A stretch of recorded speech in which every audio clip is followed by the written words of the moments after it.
और छोटी छोटी बात में तुनक जाएंगे यहाँ के लोग। इटली में ज़रा किसी में ये आदत नहीं।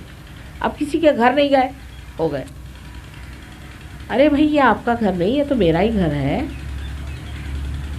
तो फिर बुरा क्या मान, मेरे घर आओ मेरे घर आओ। जब तक ये ममत्व बना, ये हिंदुस्तानियों में बहुत है, मेरे घर आओ, ये कलेक्टिविटी के विरोध में बात है। मेरा कौन सा घर है, मैं जहाँ रह गई वही मेरा घर,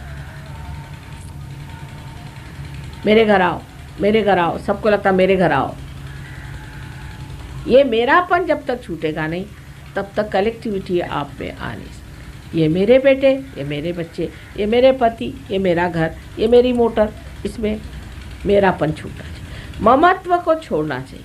ये अंधकार से, अज्ञान से मनुष्य में आता है, ये अज्ञान है, इस अज्ञान से दूर हटिए। कलेक्टिविटी की खास चीज़ ये है कि आप दूसरों के वाइब्रेशंस देख सकते हैं और अपने देख सकते हैं, लेकिन डिस्क्रिशन ये है कि आप किसी से बताइए नहीं कि दूसरे के वाइब्रेशंस क्या खराब है। बंधन में रहिए, माँ के बंधन में रहिए, निर्विचारता में रहिए, तो आपको कोई नहीं पकड़ सकता। हमारे सामने कितना भी बड़ा भूत रख दीजिए आप, अगर हम नहीं चाहेंगे तो उसको कोई भी अधिकार ही नहीं है, उसमें कोई शक्ति नहीं जो हम पे असर डाले। लेकिन हम अगर किसी पे दयाद्र होकर उसका खींच लें तो खींच सकते हैं, फिर थोड़ी देर सफ़र कर लेते हैं, कोई बात नहीं।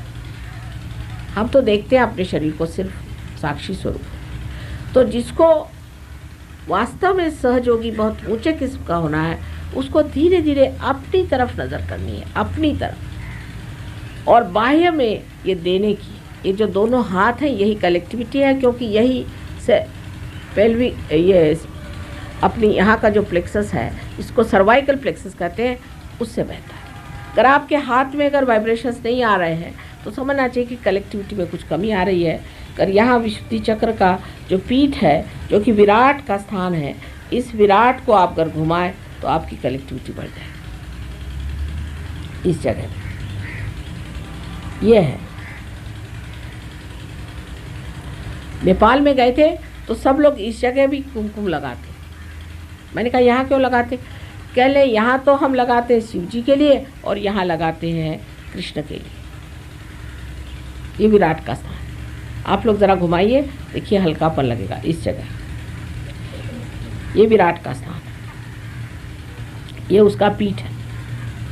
यहाँ पर श्री कृष्ण पहुँच करके विराट स्थिति में आ जाते हैं। विराट है जो मोहम्मद साहब ने कहा अल्लाह हो अकबर, अकबर जो है वो विराट है। उन्होंने अकबर की बात कही, अकबर विराट है। और श्री कृष्ण की बात कही, श्री कृष्ण को अल्लाह का है। और जिसको वो करीम कहते हैं वो शिव जी हैं। नाम उन्होंने दूसरे दे दिए, इसको इनको अल्लाह कह दिया, उनको करीम कह दिया। एक को रहीम कहते हैं, एक को करीम कहते हैं। और इसी तरह से इन्होंने अलग अलग सबके नाम बना करके और थोड़ा सा नाम को बदल दिया, जो उस भाषा में समझ में आया, अरबिक में वो नाम दे दिया। लेकिन अल्लाह अकबर इसका मंत्र है। इस उंगली से, जो कि श्री कृष्ण की उंगली है, आप जानते हैं विशुद्धि की, कान में उंगली डाल करके और सर को पीछा करके अल्लाह अकबर आप 16 मरतबा कहिए, आपकी कलेक्टिविटी जाग उठेगी।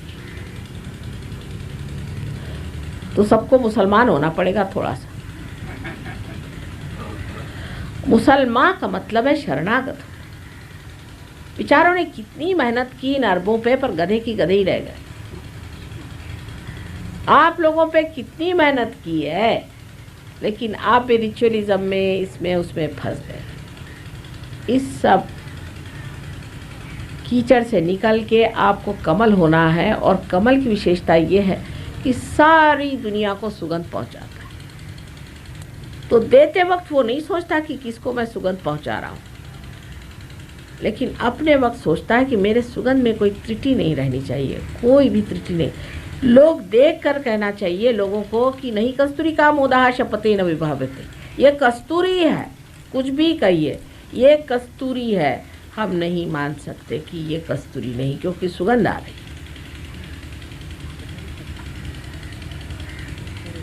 जिस आदमी में सुगंध है उसके लिए कसम लेने की क्या जरूरत है, वो सुगंधित है। उसी सुगंध से लोग आपके पास आएंगे। भंवरा कितना दूर भी हो, लौट के आना ही होगा, क्योंकि जब सुगंध आप पे है तो सब आपके पास आएंगे। और इस सुगंध को बढ़ाए रखना, तो अंतर योग से बाहर योग किस तरह से जुटा हुआ है ये आप कलेक्टिविटी में समझें और अपने को कलेक्टिविटी में बांध के रखें और कृपया सेंटर में आके सेंटर को बढ़ाएं। इससे बाहर रह करके अब आप बड़े आदमी हैं तो होंगे दुनिया के, परमात्मा के लिए तो आप सब एक ही। मुसलमानों से दूसरी बात सीखने की, कोई राजा हो चाहे कुछ हो, जब नमाज पढ़ते हैं तो जिसको जहाँ जगह मिल जाएगी वहाँ वो खड़ा हो जाएगा। ये नहीं कि राजा के लिए कोई खास जगह, कभी भी नहीं। चाहे कोई राजा हो चाहे भिखारी हो, सब एक लाइन में खड़े होंगे। भिखारी पहले आ गया तो वो सामने लाइन में आ जाएगा। उनसे सीखने की ये उन्होंने रखा हुआ और वो हमसे सीखने की बात है। और अपने देश में तो जो ये माना जाता है कि ये ऊंचा और नीचा है, इसके लिए अत्यंत अनेक उदाहरण है कि श्री कृष्ण ने जाके विदुर के घर खाना खाया था। विदुर कौन था? एक सारथी के लड़के। कर्ण कौन थे? एक सारथी के लड़के। कर्ण को तक उन्होंने इतना माना। विदुर जो कि शूद्र जाति के माने जाते, उनके घर जाके खाना खाने की जरूरत है। दुर्योधन का मेवा त्यागो विदुर घर साग खाई। क्यों खाया? ये दिखाने के लिए कि जो सहयोगी है वो योगी जन है, वो परमात्मा के दरबार के बैठे हुए महान ऋषि मुनि हैं, उनसे बढ़ के कोई भी नहीं। पहले तो अपने यहाँ ऐसा नियम होता था कि कोई ऋषि मुनि आ जाए तो उनके आगे राजा उठ के अलग हो जाता। शिवाजी के ज़माने तक ये होता रहा, फिर उसके बाद पता नहीं हमारे यहाँ क्या हो गया। शिवाजी राजा के पास रामदास स्वामी एक बार पहुँचे और उन्होंने कहा जय जय रघुवीर समर्थ। जब पहुँचे तो शिवाजी ने चिट्ठी लिख करके उसमें कहा कि हे महाराज, ये सारी जो कुछ भी हमारी संपत्ति है, हमारी सत्ता है और हमारा साम्राज्य है, यही आपके झोली में हम डालते हैं और हम आपको देने को खुश हैं। तो उसको पढ़ा, देखा, दहलीज पे खड़े रहे। कहले शिवा, हम तो फ़कीर हैं, हम क्या लेंगे तुमसे और तुम हमें क्या दोगे? फ़कीर को दे ही नहीं सकते, हम तो फ़कीर आदमी हैं। लेकिन तुमने जो बात कही है सही है, तो ऐसा करो कि हमारी छाती जो होती है भगवे रंग की, उसका तुम झंडा बना दो। वही आज भगवा झंडा बना हुआ है, अर्थात उस झंडे के नीचे बहुत से अत्याचार चल रहे हैं बेवकूफ़ी के, लेकिन उसके पीछे में श्री रामदास स्वामी महाराजा थे, शिवाजी महाराज। लेकिन तुकाराम के घर गए और उनके लिए सारे दुनिया भर के वस्त्र भूषण ले गए। उनकी पत्नी को दिए, पत्नी बहुत खुश हो गई, उनका भी देखे नहीं थे ऐसे भूषण। इतने में तुकाराम आए तो ये छिप गए पीछे में। उनका ये किसने दिया? कहले शिवाजी महाराज ने सब भेजा। कह ले बे, देखो तुम मेरी पत्नी हो, अगर मैं राजा होता तो तुम ये पहनती तो शोभा देता। अब तो मैं एक सर्वसाधारण खेतीहर हूँ और उसी तरह से तुम्हें रहना चाहिए। ये उनको तुम वापस करो। शिवाजी राजा आए, उन्होंने अपनी पगड़ी उठा करके उनके पैर पे रख दी। महाराज, हम आपके आगे क्या दे सकते?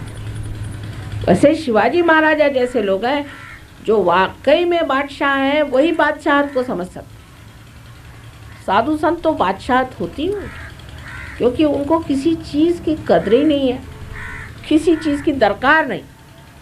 कहीं सुला दो, सो गए, उनको क्या ज़रूरत है? कौन कहने वाला है? हम तो अपने रानीपन में बैठे हुए हैं, जहाँ भी बैठे हुए हैं। आप कौन हमें देने वाले होते हैं? ये असलियत बादशाहत है और इस बादशाहत में आप भी उतरें। और जो बादशाह अपने को समझते हैं वो समझ ले कि बादशाहत असल में यही है, असल ही को पाना है। और इसी में आने से आपकी कलेक्टिविटी जो है वो दृढ़ होती जाए। एक दूसरे का दोष देखने से नहीं, एक दूसरों से प्रेम करने से, अच्छाई देखने से, आपस में भाईचारा करने से, भाई बंधन करने से ये हो सकता है। परमात्मा आप सबको सुबुद्धि दे और इसका आनंद बहुत है। कलेक्टिविटी का आनंद जो है सबसे ज़्यादा। मेरे लिए अगर कुछ करना हो तो आपस में बिल्कुल ही झगड़ा नहीं करो, क्योंकि बड़ा दुख होता है, दारुण दुख हो जाता है। अगर मैं सुनती हूँ कि किसी ने किसी पे बिगड़े, किसी को नाराज़ हो गए, कुछ झगड़ा हो गया, तो फिर मुझे बड़ा दुख होता है। मेरे लिए अगर कुछ करना है तो आपस में बहुत प्रेम करो, बस यही मैं चाहती हूँ। मेरे सब बच्चे आपस में बहुत प्रेम से, सुख से, समझदारी से एक दूसरे का विचार रखे रहें, तो बड़ा ही सुंदर ऐसा हम लोग एक नवयुग तैयार करने वाले हैं। परमात्मा आप सबको सुबुद्धि दे।